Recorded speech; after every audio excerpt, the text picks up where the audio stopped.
Igloo, le Mac de l'habitat. Bienvenue dans Igloo avec Cédric Simonin comme maître de cérémonie. Bonjour Cédric. Aujourd'hui on va parler d'architecture avec Damien Cordier. Bonjour. Bonjour. Soyez le bienvenu dans Igloo, je vous présente dans un instant. D'abord, une petite info, cette tradition. Dans cette émission, on va partir dans la patrie de Poelvoorde, Benoît Poelvoorde, Bruxelles. Oui. Ça vous rappelle des trucs ? Ça me rappelle plein de choses. Un petit cocktail par exemple. Ça ouais. On va dire ça. Bon, passons. On part à Bruxelles. Je peux ? Allez-y. Ok, go. Donc on part à Bruxelles et Bruxelles devient la première grande ville à interrompre la 5G en raison de ses effets potentiellement néfastes sur la santé. Donc la déclaration a été faite par Cécile Frémaux, ministre du gouvernement de la région de Bruxelles-Capitale, chargée du logement, de la qualité de vie, de l'environnement et de l'énergie. Tout ça en même temps. En juillet, le gouvernement a conclu un accord avec 3 opérateurs de télécommunications pour assouplir les normes strictes de rayonnement à Bruxelles. Mais, selon la région, il est maintenant impossible d'estimer le rayonnement des antennes nécessaires pour le service. Donc Madame Frémaux a correctement identifié qu'un projet pilote 5G n'est pas compatible avec les normes belges de radioprotection. Elle a donc décidé de stopper ce projet pilote. L'implémentation de la 5G à Bruxelles nécessite la pose de nouvelles antennes. Or, il n'existe pas aujourd'hui de méthodologie pour mesurer efficacement le rayonnement de ces antennes, pointe le cabinet du ministre. Et je ne sais pas si vous vous rappelez, mais on a fait une émission spécialement sur les ondes électromagnétiques il y a quelques temps. Donc la décision a donc été prise d'attendre, d'avoir plus de données de terrain avant de poursuivre le processus législatif permettant le déploiement de la 5G à Bruxelles. Le journal Les Échos écrit que le problème n'est pas le risque sanitaire de la 5G, mais bien la difficulté à contrôler les émissions effectives et donc l'application de la future norme de puissance. Mais Cédric, il n'y a que la Belgique qui se préoccupe de ce problème, de ce sujet ? Eh bien non. Certaines villes de Californie, réagissant à une vague écrasante de protestations, a pris une mesure extrême et a empêché la mise en œuvre de cette technologie. Et la préoccupation concernant les rayonnements de téléphones cellulaires ne sont pas nouvelles. Vous vous souvenez, Eric ? On en avait déjà parlé. C'est un fait que les téléphones cellulaires émettent des radiations. C'est aussi un fait que ce rayonnement peut être absorbé par le corps humain lors d'une exposition prolongée. Et le CIRC, rien à voir avec Zavata, c'est le Centre international de recherche sur le cancer, a classé les champs de radiofréquence des téléphones cellulaires comme potentiellement cancérogènes pour les humains.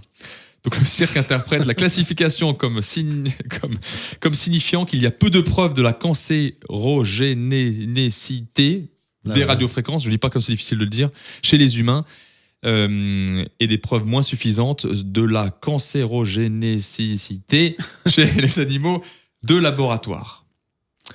Donc, juste pour terminer, il y a une grande étude qui a été lancée par l'étude Cosmos qui suivra environ 300 000 utilisateurs de téléphones cellulaires adultes en Europe pendant 20 ou 30 ans. Et on verra après si on en meurt. Mais ça, on le saura, ce sera trop tard. Pour nous, en tout cas, oui. Oui. C'était un peu long, oui, mais c'était important. L'émission dont vous parliez, c'était l'émission Igloo numéro 17, c'est ça ? Avec Brice Vincent. Avec Brice Vincent, qu'on l'on salue, notre ami chercheur. Et aujourd'hui, on reçoit Damien Cordier. Rebonjour Damien, vous êtes architecte associé chez DRLW, architecte à Mulhouse, Strasbourg et Paris. 40 ans d'existence cette année et vous employez 50 personnes dans ce cabinet. On va parler de ce métier que vous aimez tant, le métier d'architecte, ses missions, son rôle, sa valeur ajoutée avec Cédric. Oui, un métier noble que le métier d'architecte, et je voulais que Damien Cordier nous en parle tout petit peu plus, parce qu'on connaît le métier d'architecte, mais est-ce qu'on le connaît vraiment ? Donc, on va commencer par ça. Est-ce que vous pouvez nous expliquer en quoi consiste le métier d'architecte ? Alors déjà, merci de l'invitation. Le métier de l'architecte, c'est un vaste sujet. Vu le format de l'émission, je vais quand même essayer d'être court, bref et précis, parce que c'est un métier qui est avant tout passionnant. Il faut que ce soit une passion. C'est un métier pluridisciplinaire, parce qu'il touche à peu près à tous les domaines auxquels on peut tous imaginer. Il faut être créatif pour une partie du métier, il faut être technique pour une autre partie du métier. Il faut aussi parfois savoir gérer des équipes quand on veut rentrer dans des agences ou des structures plus importantes, tout comme on peut être un grand solitaire si on veut être un architecte indépendant. Et il consiste avant tout à l'acte de bâtir. Et l'acte de bâtir, il part d'une feuille blanche où on rencontre des maîtres d'ouvrage. Un maître d'ouvrage, c'est un propriétaire, vous, moi. Parfois, c'est un une famille de base qui veut construire sa maison jusqu'à une ville qui veut construire un grand théâtre et qui propose un programme. Et ce programme, pour une maison, c'est un salon, une salle de bain, des chambres, des placards, une entrée, un garage, etc. Et puis, ça s'appelle un programme. Et à partir de là, on fait un premier dessin. Ensuite, on en fait un permis de construire. On en fait des plans pour faire des appels d'offres. On consulte des entreprises, on construit et on livre. Alors, vous avez été un tout petit peu vite. Est-ce qu'on peut faire un focus sur l'habitat? Parce que Igloo, c'est quand même... On parle beaucoup d'habitat dans Igloo. Et est-ce qu'on peut détailler les différentes missions de l'architecte? Oui, c'est... En fait, le focus sur l'habitat reviendra à faire exactement les mêmes missions ou presque pour d'autres types. Mais le focus sur l'habitat est intéressant parce que l'habitat, c'est le lieu et donc l'espace dans lequel nous vivons tous au quotidien. C'est le lieu le plus important pour chacun d'entre nous. Et quand on conçoit de l'habitat, il y a plusieurs manières déjà d'entendre l'habitat. Donc c'est quoi un logement? Ça peut être une maison et ça peut être un appartement.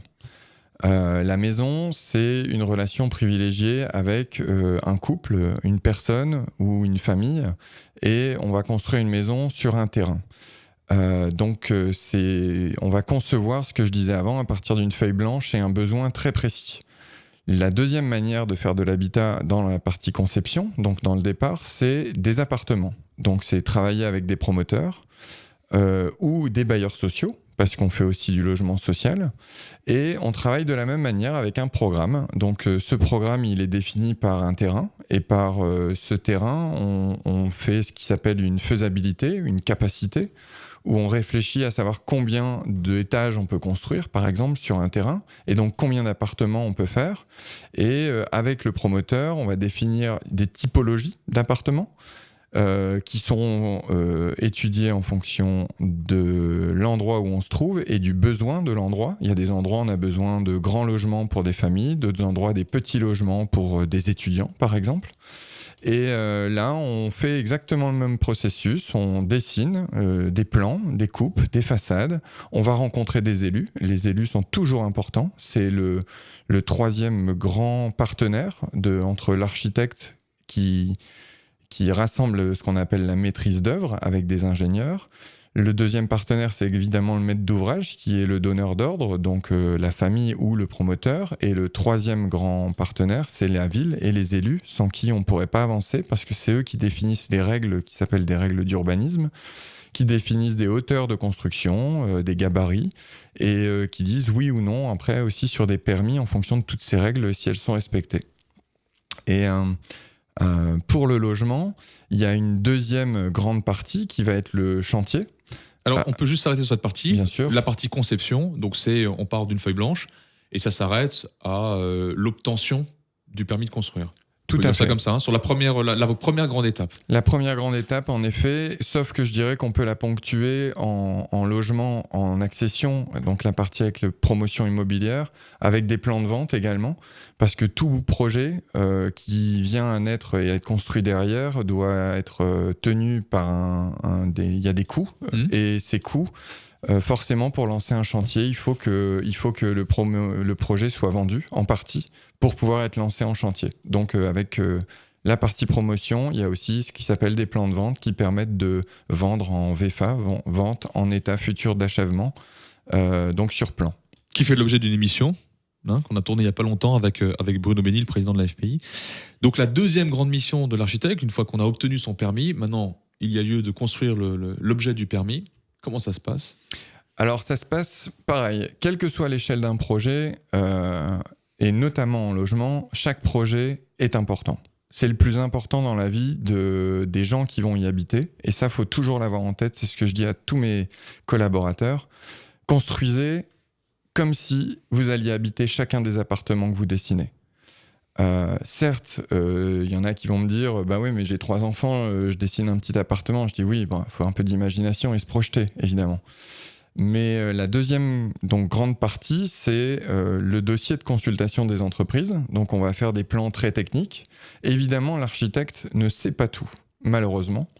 Donc il est entouré d'ingénieurs structure, ingénieurs fluides, ingénieurs électriques, ingénieurs pour tout ce qui est à l'extérieur, ça s'appelle les VRD, voiries et réseaux divers. Et des fois des acousticiens, on travaille aussi sur la qualité de l'air, on travaille sur plein de sujets et on est entouré par des spécialistes. L'architecte, faut le voir comme un chef d'orchestre. Une fois qu'on a fait tous ces documents techniques et chiffré le projet, en espérant évidemment être dans l'enveloppe du maître d'ouvrage, donc qui est le commanditaire, le promoteur, là on est tous d'accord et on dit on lance un appel d'offres, on consulte donc des entreprises, ces entreprises nous donnent des devis, on en choisit, on retient pour du logement classiquement 14 lots, 14 entreprises différentes et on lance un chantier. Et là un chantier va durer, selon la difficulté, pour une maison, on peut très bien la faire très rapidement. Quand on est en ossature bois, par exemple, c'est des constructions sèches. Donc, on peut tout faire en atelier et aller très très vite dans l'absolu. Et là, les études sont un peu plus longues. Et un chantier peut durer 8 mois.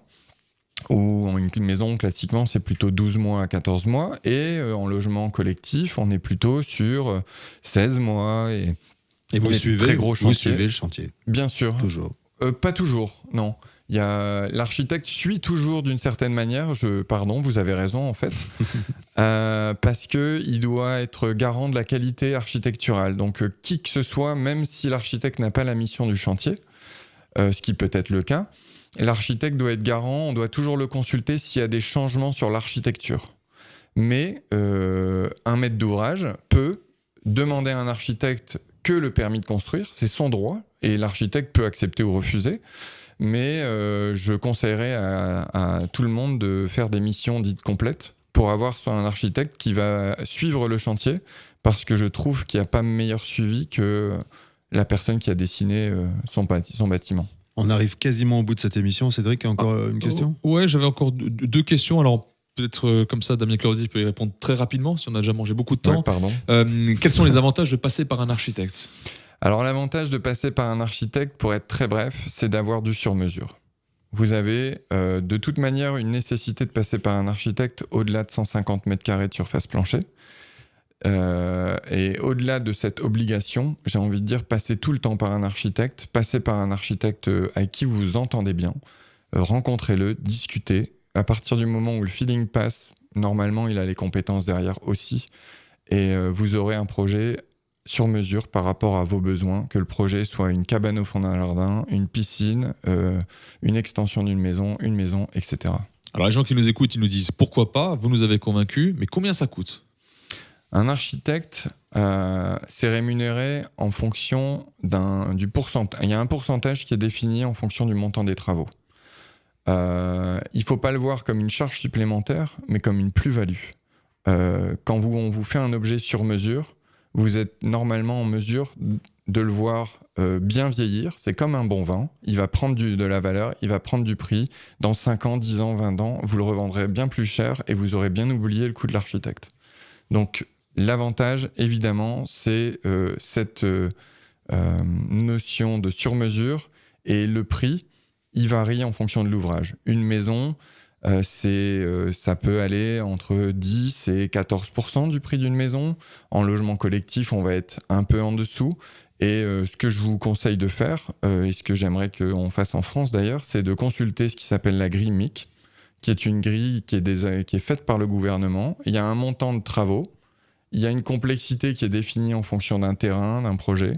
Et derrière, on a un coefficient. Et ce coefficient, il s'applique au montant des travaux. Et au moins, tout le monde s'y retrouve. Avez-vous déjà dessiné, construit un igloo? Non. Mais c'est un sacré défi, ça serait sympa. Encore que c'est assez facile à faire.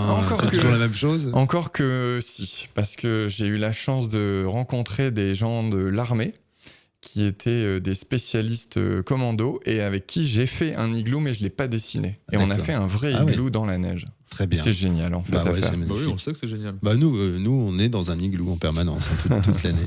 On n'a pas eu le temps de parler des grands noms de l'architecture pour vous, mais en guise de conclusion, est-ce que vous pouvez nous dire pourquoi vous aimez votre métier?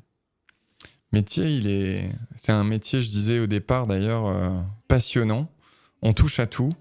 C'est beaucoup de relations humaines et on bâtit.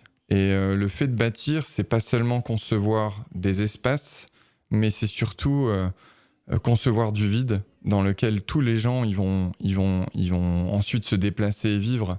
Et nous avons la chance avec l'agence de toucher à de très nombreux types de projets. On fait des aéroports, on fait des gares, on fait des bâtiments techniques, des hôpitaux, des logements, on fait vraiment de tout. Et c'est passionnant de rebondir entre tous les collaborateurs d'une agence et de voir que finalement, du plus petit projet au plus gros, on a tous les mêmes intérêts. Et nous, notre passion, c'est de livrer des bâtiments impeccables tels qu'on les a conçus initialement. Donc, c'est de présenter au début une image qu'on a conçue et à la fin, on est fier de pouvoir se mettre à côté avec la photo de départ et de dire on a fait ce même bâtiment. Et l'agence, c'est DRLW à Mulhouse, à Strasbourg et à Paris. Et bon anniversaire, 40 ans cette année. Voilà. Merci. Merci Damien Cordier. Merci. Merci Cédric Simonin. Merci. L'émission, on la retrouve, on la partage sur Igloo on Air sur Facebook et on la retrouve aussi en intégralité sur le site de Trianon Résidence et aussi sur topmusic.fr. C'était Igloo. Merci messieurs. Merci.